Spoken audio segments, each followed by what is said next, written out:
పెళ్ళైనా పండగైనా వేడుక ఏదైనా పట్టుచీరల ప్రత్యేక వేదిక వారాహి సిల్క్స్.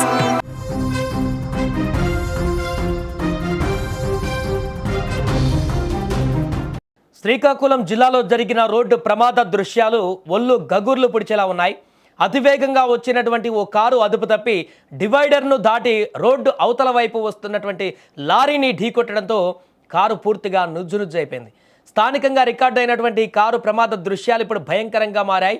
ఈ ఒళ్ళు గగుర్లు పిడిచేటువంటి ప్రమాదం శ్రీకాకుళం జిల్లా పలాస మండలం నెమలి నారాయణపురం గ్రామ సమీపంలో ఉన్నటువంటి జాతీయ రహదారిపైన చోటు చేసుకుంది.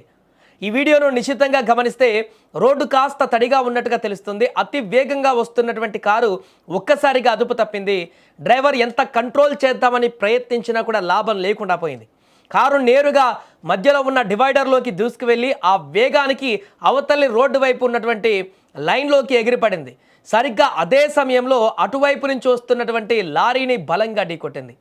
ఆ లారీ డ్రైవర్ వెంటనే బ్రేక్ వేయడంతో పెను ప్రమాదం తప్పింది. కానీ కారు మాత్రం నుజ్జునుజ్జు అయిపోయింది.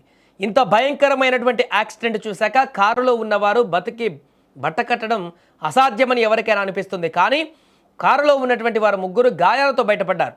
కారులో ప్రయాణిస్తున్న ముగ్గురు వ్యక్తులు ఒడిశా రాష్ట్రం గజపతి జిల్లా పర్లకిమీడికి చెందినటువంటి వారుగా వారందరినీ గుర్తించారు. వీరంతా పూరి జగన్నాథ స్వామి దర్శనానికి వెళ్ళి వస్తుండగా ఈ యొక్క ప్రమాదం చోటు చేసుకుంది. జగన్నాథుడి దయ వల్లే ప్రాణాలతో బయటపడ్డారంటూ కూడా బాధితులు ఇప్పుడు చెబుతున్నారు.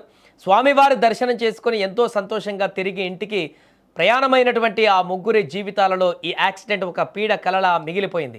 హైవేలపై ప్రయాణించేటప్పుడు ఎంత అప్రమత్తంగా ఉండాలో చెప్పడానికి ఈ వీడియోనే సజీవ సాక్ష్యంగా కనిపిస్తుంది.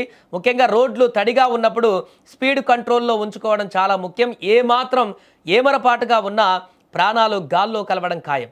డ్రైవింగ్ చేసేటప్పుడు జాగ్రత్తగా ఉండండి, మీకోసం మీ కుటుంబం ఎదురు చూస్తుంటుంది అన్న విషయాన్ని కూడా ఎట్టి పరిస్థితుల్లో మర్చిపోకండి. ఒకసారి ఆ విజువల్స్ మీరు కూడా చూస్తే స్క్రీన్ మీద అర్థమవుతుంది ఇంత భయంకరంగా ఈ ప్రమాదం జరిగిందనేది. అక్కడ పూర్తిగా రివర్స్లోకి వెళ్ళిపోయింది, కంట్రోల్ చేసేటువంటి పరిస్థితి కూడా లేదు. కారు బ్రేక్ వేసాడు, అక్కడ బ్రేక్ వేయడంతో కంప్లీట్గా రివర్స్ తిరిగి మరి బ్యాక్ సైడ్ నుంచిగా వెళ్ళి అవతల వైపు రోడ్డులో ఉన్నటువంటి ఆ యొక్క కారు లారీని ఢీకొట్టింది. ఈ సందర్భంలోనే ఆ కారు ఆ రోడ్డుకు పరిధికి దాటి అటువైపు వెళ్ళిపోయింది. ఇంకా అక్కడ లారీ కంట్రోల్లో ఉంది కాబట్టి ఆ ప్రమాదం తాలూకు దృశ్యాలు మరింతగా మనకు తక్కువ కనిపిస్తున్నాయి. లారీ కనుక ఇంకా ఆ లారీ కూడా అటువైపు నుంచి స్పీడ్గా వచ్చి ఉంటే ఆ కార్ని ఆ వేగంతో లారీ వచ్చేటువంటి వేగంతో కనుక ఢీకొని ఉంటే ఆ రోడ్డు మీదనే ఆ కారు తుక్కుతుక్కుగా అయ్యేటువంటి పరిస్థితి ఉండేది. దీంతో వారి ప్రాణాలు తీవ్రంగా పోయేటువంటి అవకాశం కూడా ఉండేది.